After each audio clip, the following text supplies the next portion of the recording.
মাইনকে চেপা শব্দটি আমাদের কাছে বেশ সুপরিচিত এবং আমরা বিভিন্ন ক্ষেত্রে এটি ইউজ করি। মূলত যখন দুদিক থেকে বিপদে পড়ি বা একদম ফেঁসে যাই সব দিক থেকে, তখন আমরা এই শব্দটি মূলত ব্যবহার করে থাকি। বর্তমানে গণ অধিকার পরিষদের রাশেদ ভাই তিনি হয়তো বা বুঝতে পারছেন এর প্রকৃত অর্থ মাইনকে চেপা।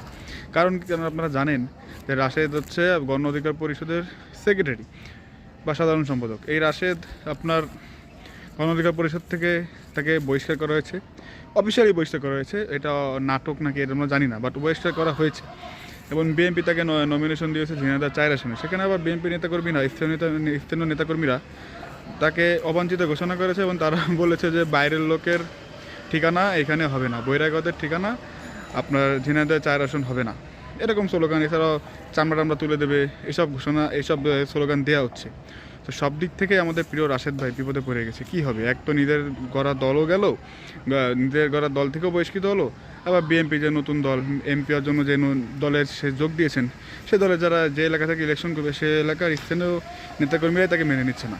সো মাইনকে চিপা আসলেই রাশেদ ভাই এখন পুরোপুরি মাইনকে চিপাই পড়েছে এবং সে এই অর্থটা তিনি হারে টের পাচ্ছেন। ধন্যবাদ।